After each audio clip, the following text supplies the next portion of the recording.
Fala galera, seja muito bem-vindo a mais um episódio do Android Pro TV. Meu nome é Felipe Cordeiro, fundador do Android Pro, e nesse episódio a gente vai conversar com o David. Ele é CEO do Back4App, que é uma ferramenta de back-end as a service. A gente vai conversar sobre várias coisas, a gente vai conversar o que é back-end as a service, como funciona o Back4App, vamos falar também sobre a morte do Parse, né, que foi uma ferramenta muito famosa para os desenvolvedores mobile construírem os seus back-ends. Tá muito legal essa entrevista, eu espero que você goste. Então, vamos lá!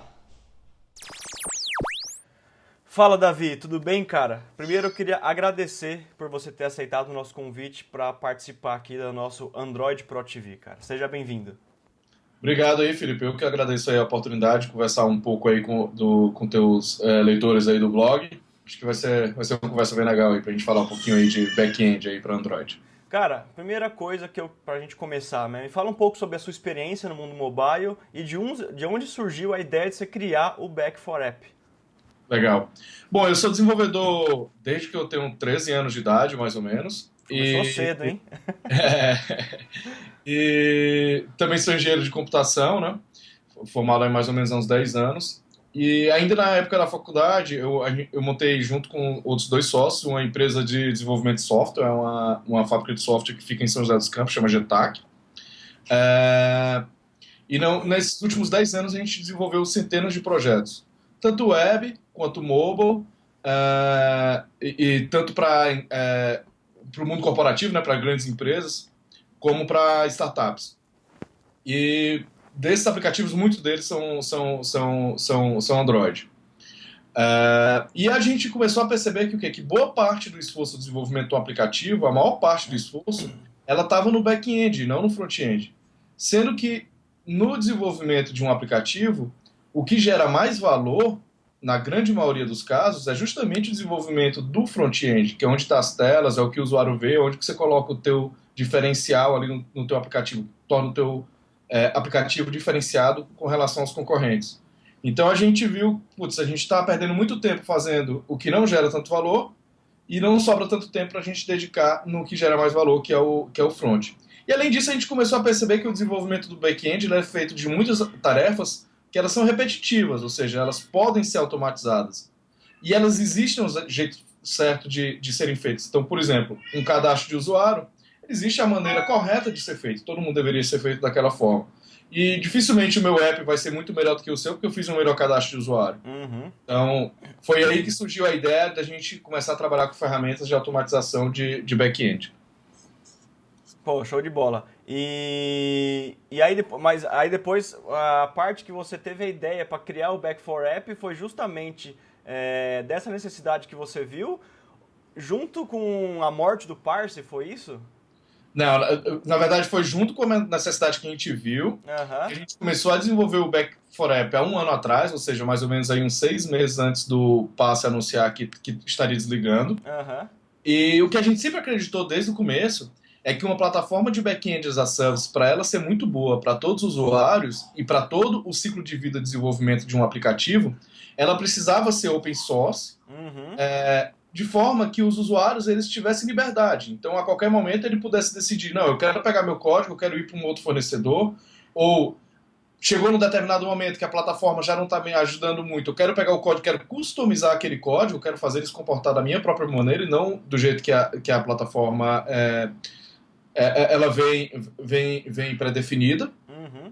Então a gente sempre acreditou nessa filosofia. E aí a gente iniciou desenvolvendo o Back4App, inclusive desenvolvendo o nosso próprio framework open source. E a gente lançou mais ou menos em novembro do ano passado uma versão beta desse nosso framework open source e com a nossa própria plataforma de back-end as a service. Adquiriu alguns usuários, está vindo super legal, a gente fez bastante teste com relação a isso.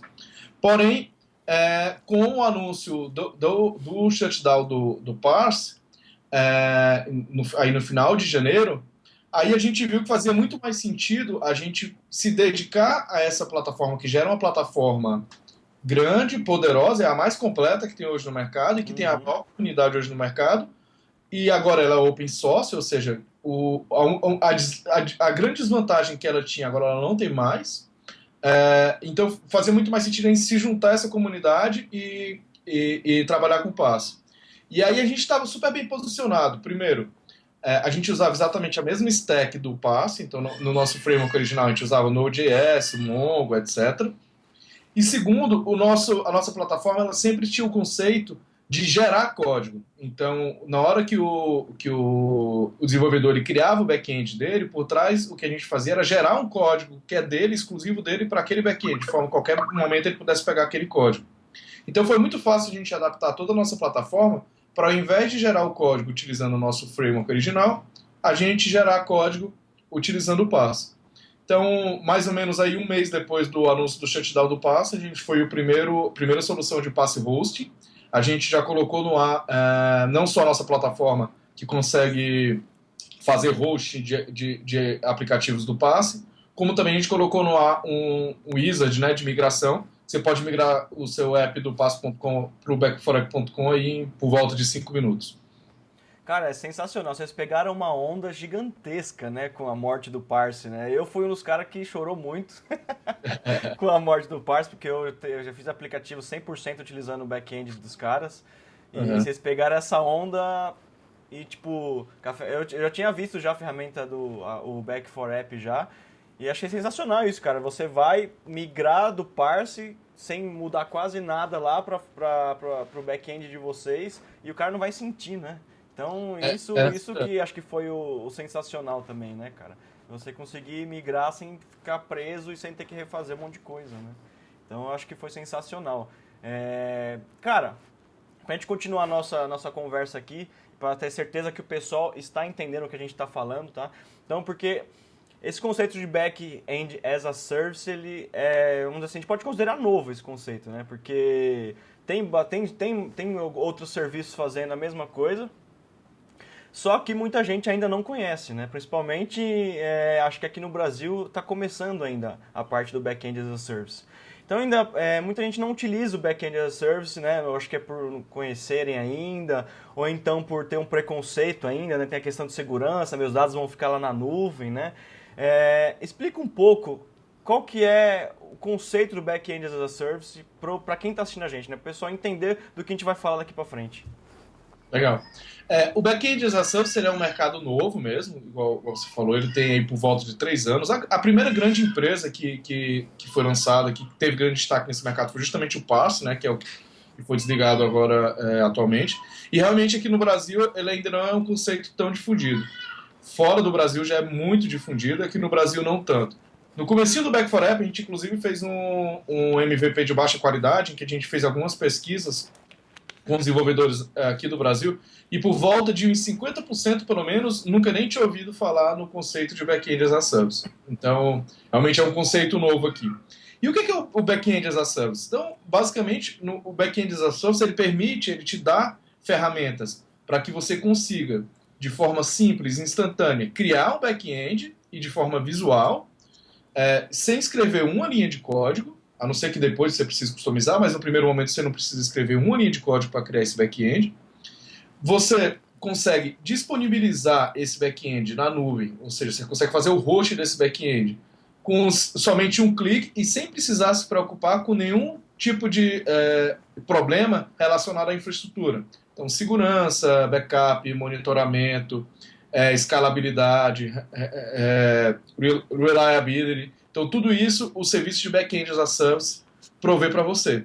E mais do que isso, você paga por um serviço. Então, ao invés de você ter ali um custo grande, inicial, para você montar toda a tua infraestrutura, contratar recursos humanos bons e competentes para preparar todo esse teu app, você vai pagar o back-end as a service como serviço, conforme ao teu uso. A grande maioria deles tem o primeiro nível que é free, então até um determinado limite você não paga nada. Geralmente esse limite ele é suficiente para você fazer toda a etapa de desenvolvimento, e ainda para muitos apps dá para você lançar no ar em produção ainda no limite free, e depois você vai progredindo para alguns planos conforme a necessidade e o uso do teu app.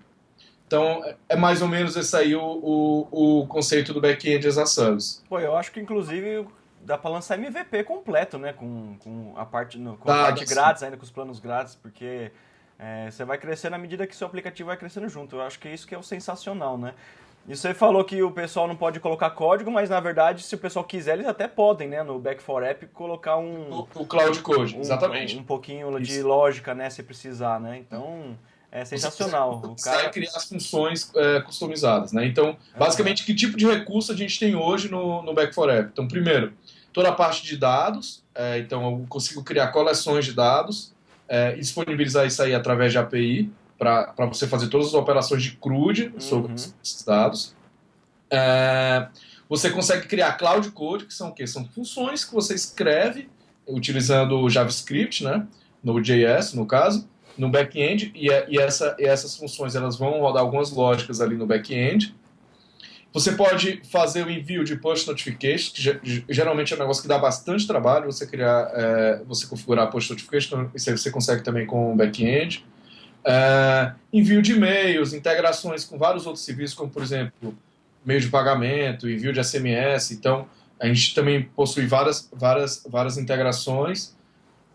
Job scheduling, a gente colocou no ar hoje, então agora você já consegue schedular alguns jobs aí para rodar em determinados momentos. Então, aquelas operações básicas que você precisaria ali codar e desenvolver no teu back-end, a gente consegue fazer rapidamente e facilmente aí com o back-end das services. Cara, isso é sensacional. Assim, o pessoal, não sei por que ainda aqui no Brasil não foi pra frente.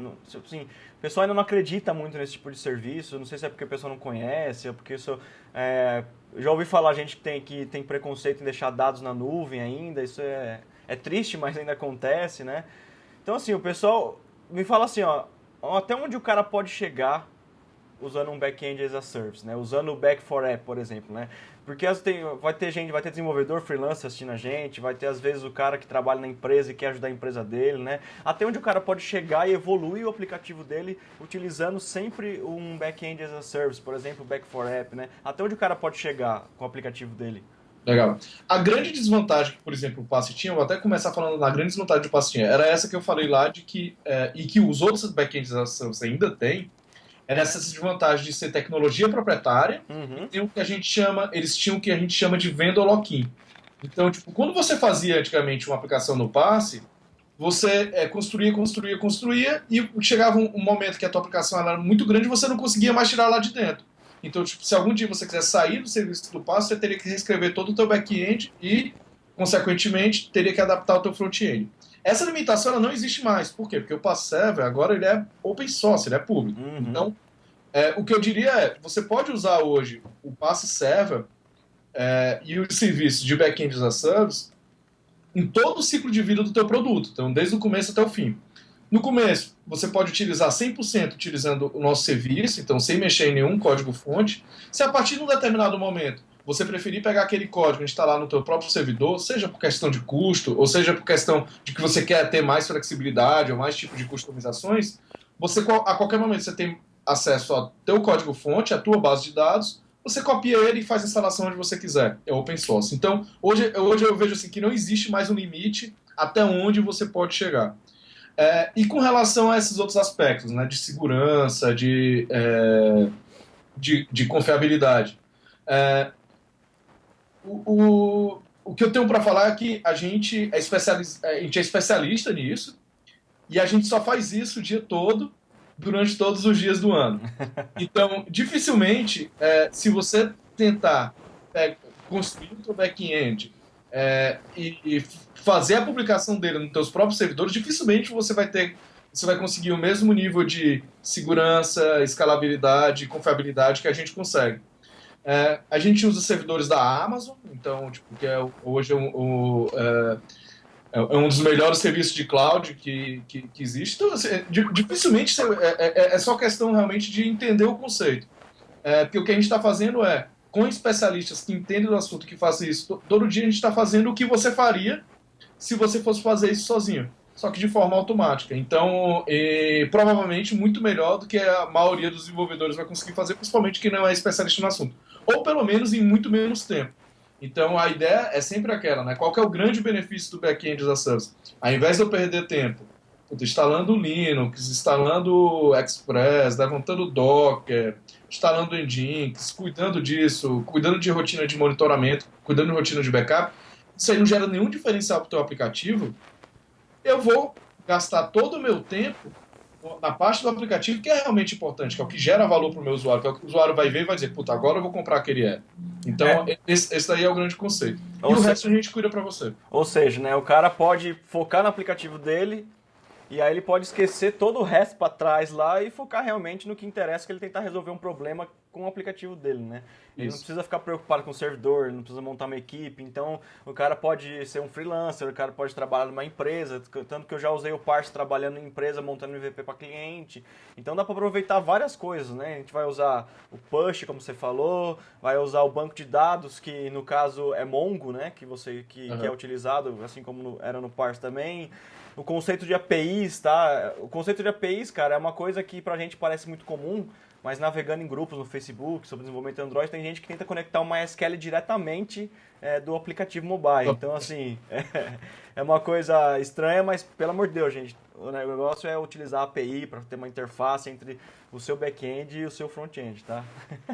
Então, cara, eu vi também que dá pra gente fazer a parte de login de usuário, tem a parte de permissões, então tudo que o cara precisa está lá, pronto. É só o cara pegar e conectar no aplicativo dele e começar a utilizar sem medo, né, cara? Então, isso é uma coisa que pode aproveitar. Essa é a ideia. E agora sem mais aquela preocupação, puta, será que algum dia eu vou ficar limitado? E se algum dia, tipo, Verdade. será que eu vou conseguir fazer tudo que eu preciso? Agora você não tem mais esse problema. No dia que você achar que a ferramenta tá te limitando, você simplesmente pega o código, instala na tua máquina e dá continuidade do jeito que você quiser. É nisso que eu acredito. Cara, eu acho que esse é um dos principais medos, talvez, quando o cara fala assim, eu vou pegar uma ferramenta de back-end as a service, mas espera aí, depois se eu quiser sair, né? O cara já pensa assim, né? Depois que eu crescer, então já não tem, ou seja, não tem mais nenhuma desculpa o pessoal não utilizar, né? Porque o pessoal tem tudo que precisa e ainda se o pessoal quiser montar o servidor deles depois, é só pegar o código que é open source e fazer a própria infraestrutura, né? Então, já tá tudo resolvido isso, cara.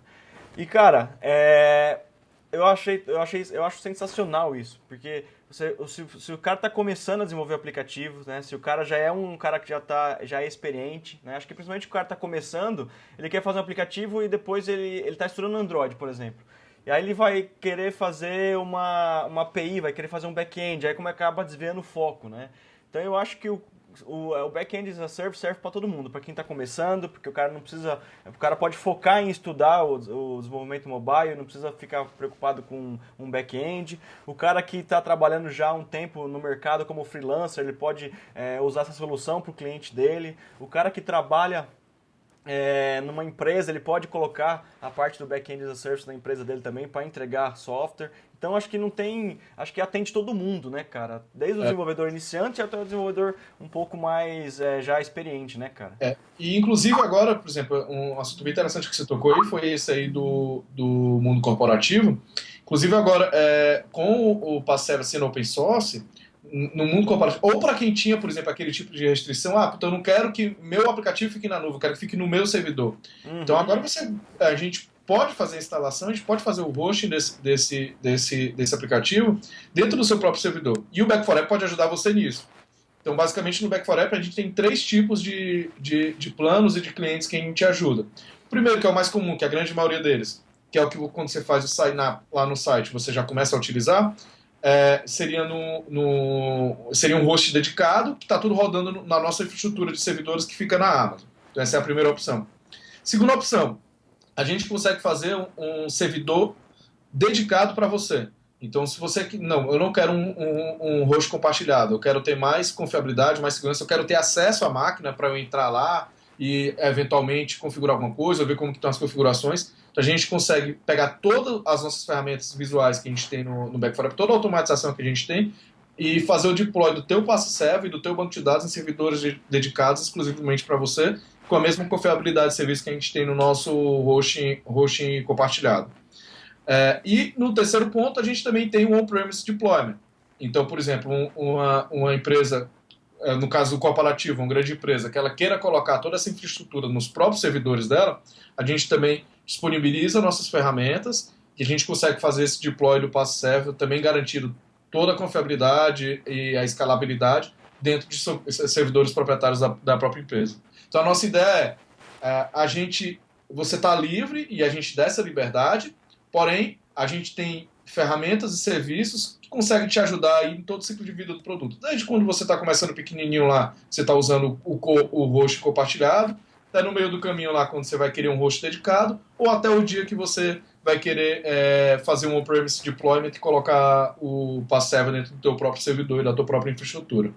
Ou seja, você consegue atingir o cara que está começando aqui até a empresa que está precisando lá desenvolver um projeto grande para um cliente deles, né, cara? É isso, essa é a ideia. E você recomenda o pessoal que está começando utilizar para esquecer um pouco o back-end, focar no que a pessoa quer? Como é que vocês têm trabalhado dessa forma? Cara, eu recomendo fortemente utilizar o conceito de back-end as a service. E que, inclusive, vai evoluir muito ainda. Eu acho que isso aí... Primeiro, agora, assim, ó, o nosso grande esforço do Back for App é a gente fazer ele ser tão bom quanto o passe era. É óbvio, eu não vou falar aqui para não vou falar aqui para todo mundo dizendo que o Back for App hoje é 100% do passe. Não é. Uhum. Tipo, a gente teve poucos meses para replicar o passe. A gente tem 90% ali das features, ou pelo menos as mais importantes, mas não tem todas ainda. Então, nesse primeiro momento, a gente está trabalhando muito mesmo para tornar o Back for App tão bom e tão confiável quanto o passe e ter todas as features do passe. E dois, ajudar o pessoal a fazer essa migração. Tem muita gente com bastante dificuldade, com bastante problema, com bastante dúvida. Então a gente tem também despendido bastante tempo com suporte. A gente faz um suporte bem lado a lado aí dos clientes. Uhum. Depois disso, a gente vai evoluir essa ferramenta. Então a gente tem um roadmap do produto, que era o nosso roadmap original que a gente tinha, que a gente vai deixar o passe ainda melhor. Não só a gente, como na verdade a comunidade open source em torno do passe está crescendo todo dia e está bastante dedicado ao assunto. O que eu realmente acredito no longo prazo é que o passe server vai se consolidar como a principal ferramenta para desenvolvimento de back-end, e a gente quer navegar essa onda e quer ter ferramentas complementares, a gente ser o serviço mais utilizado para hospedar essa ferramenta. E o que eu realmente acredito é que no futuro o back-end as a service ele vai ser não só útil para quem está desenvolvendo app mobile, mas também para quem está desenvolvendo web, internet das coisas, ou mesmo para quem é especialista em back-end. O que eu acredito no futuro é que faz muito mais sentido você utilizar um serviço de back-end que ele automatiza parte do processo e depois você coda e você customiza simplesmente o que for necessário, do que você escrever tudo novamente. Isso, como eu falei, tipo, a gente evitar atividades repetitivas. Não tem porquê, para cada app que eu vou fazer, eu criar um sistema diferente de login, criar um sistema diferente de envio de e-mails. Então, isso é uma coisa que não faz sentido. Então, realmente eu recomendo a utilização do conceito de back-end as a service aí para todos os tipos de desenvolvedores, mesmo para quem é especialista em back-end. E eu acho que o Parse, né, a parte open source dele tá virando quase que uma especificação de back-end as a service, né, cara? Acho que não é nem mais só um projeto open source, tá virando uma especificação. Então, como vocês estão aproveitando essa parte, outro cara lá que também pode aproveitar para fazer o projeto dele de back-end baseado no que já existe hoje, né? Então ele vai virar uma especificação e meio que vai ficar uma coisa comum, né? Essa forma de montar um back-end, né, cara? Com certeza, e isso eu acho que vai ser uma outra vantagem do mercado, por isso também que eu acredito que o PaaS vai se consolidar como a principal tecnologia. Uhum. Acho que em pouco tempo a gente vai ter vários provedores de passe hosting, igual o Back for App é. Então você vai poder escolher, eu quero ficar no Back for App, amanhã eu quero mover para outro, ou não, eu quero montar minha própria estrutura na Amazon ou no Heroku. Então você vai ter a opção de fazer isso aí, ou seja, você não tem aquele problema lá do vendor lock-in de estar travado no único fornecedor. Você já saiu na frente, vocês são o primeiro, né, cara? A gente saiu na frente no primeiro e agora a gente tem que correr rápido para aproveitar essa vantagem que a gente tem. É verdade.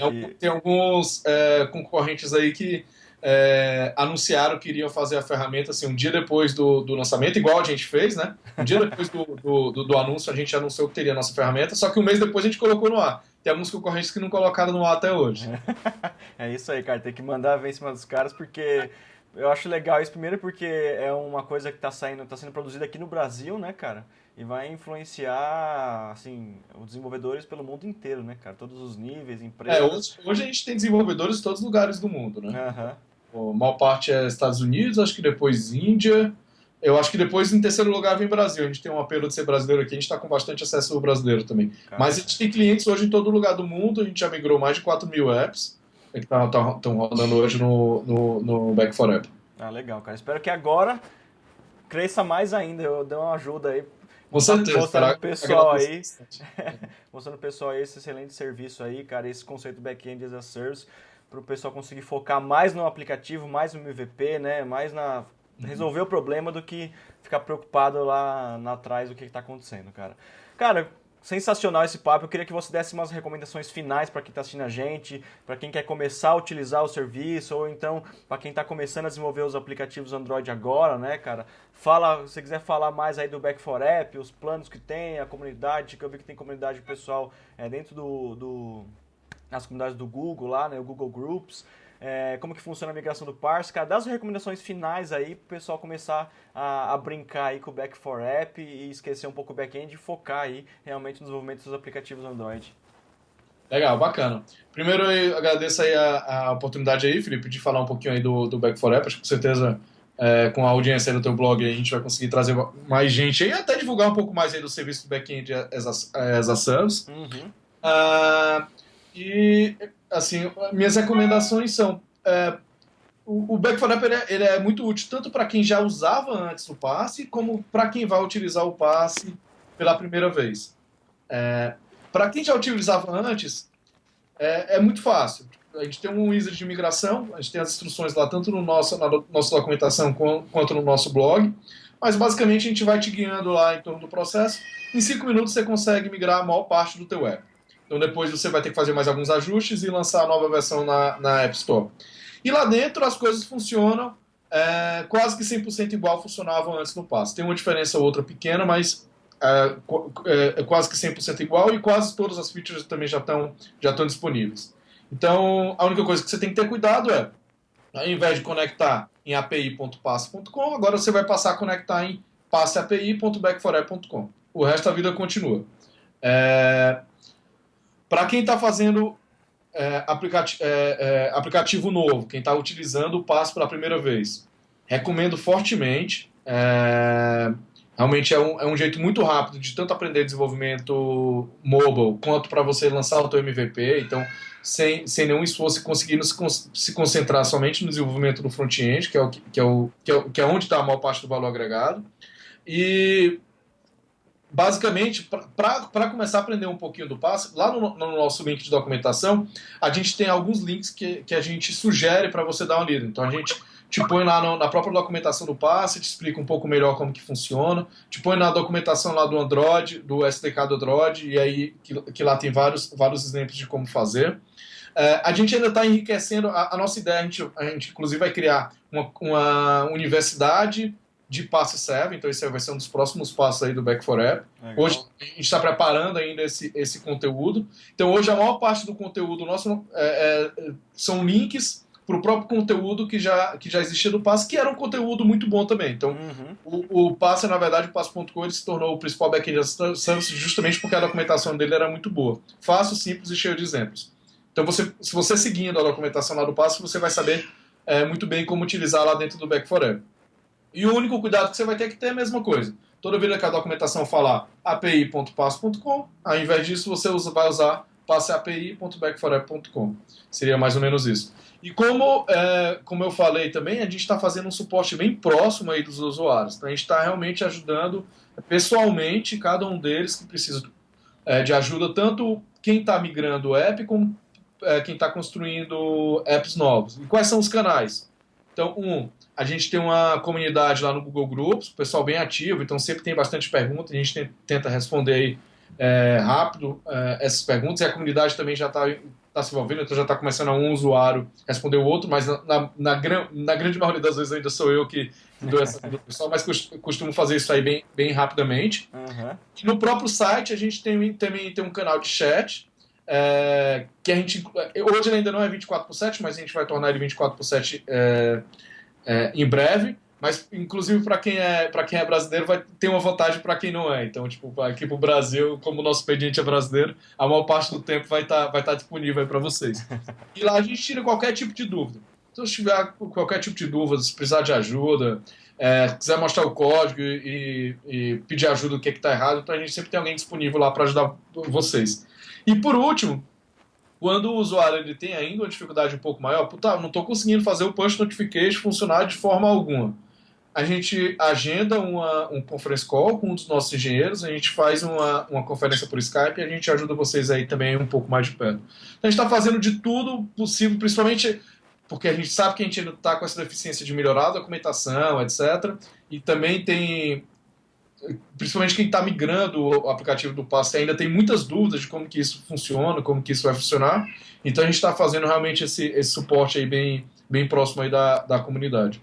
Cara, sensacional. Pra mim, não tem mais desculpa pra ninguém falar que não quer usar back-end as a service, cara. Pra mim é sensacional, ainda mais solução brasileira. Então, pra quem tava de luto ainda, né, ou quem tava procurando um serviço de back-end para projeto web, como você falou, projeto mobile, e até a internet das coisas está crescendo bastante aqui no Brasil, principalmente quando o Google fala sobre a tecnologia ubíqua, né, que junta várias coisas. Está aí a solução que é o Back4App, que é uma solução brasileira, e esse conceito de back-end as a service aí, galera, começa a utilizar, vai atrás, né? Aproveita o suporte que o pessoal dá também aqui, que como o Davi está falando, e foca realmente no desenvolvimento do seu aplicativo, esquece um pouco o back-end. Então, para quem está estudando, para quem já é avançado, vale a pena conhecer esse tipo de serviço. Bom, Davi, Felipe, eu posso colocar só mais uma observação? Vai lá, manda lá. Acabei esquecendo de falar. Um outro conceito bem legal que a gente está colocando no Back4App, que isso é um conceito inédito, que nem tinha no Passo 7 antes, e nem em nenhum outro back-end as a service, é o conceito de APIs públicas. Então, o que é uma API pública? Eu tenho algum dado que não é um dado que ele é sensível para o meu app e que ele pode ser compartilhado, eu posso tornar esse dado público e posso tornar essa API para esse dado público. Então, por exemplo, eu tenho uma API lá que tem uma lista de cidades do Brasil com estado, com CEPs. E você, dentro do Back4App, você tem a opção de você criar uma API para o teu app, deixar ela pública, então outros usuários vão poder também acessar e vão poder contribuir ali naquela API, e todo mundo vai usar for free. Então, tipo, você não paga por essa API pública. Então, APIs públicas nunca são cobradas, você pode utilizar à vontade. Ou seja, os desenvolvedores podem ajudar um ou outro disponibilizando as suas APIs com dados que talvez sejam interessantes para as pessoas, né? Muitas vezes aplicativos de exemplo também. Então, por exemplo, eu quero fazer um aplicativo de exemplo para o meu time. Deixa a API pública, todo mundo pode acessar e pode utilizar. Cara, sensacional essa ideia aí, cara. O pessoal se ajudar e para juntar, transformar mais em comunidade também essa galera, né? Essa é a ideia. Cara, sensacional. Adorei a entrevista. Acho que o pessoal que está assistindo a gente também adorou. O pessoal acho que vai começar a utilizar, tenho certeza, depois de todo esse esclarecimento, que às vezes fica na dúvida, quando o pessoal tem um pouco de preconceito para utilizar. Então eu gostaria de agradecer você por ter aqui aceitado o nosso convite de participar do Android Pro TV, cara. Muito obrigado por você ter aceitado. Essa entrevista foi sensacional, cara. Obrigado aí, Felipe. Eu que agradeço aí a oportunidade, cara. Até mais, Davi. Voltar mais vezes aí para falar sobre outros assuntos também. Opa, certeza. Até mais, Davi. Obrigado. Tchau.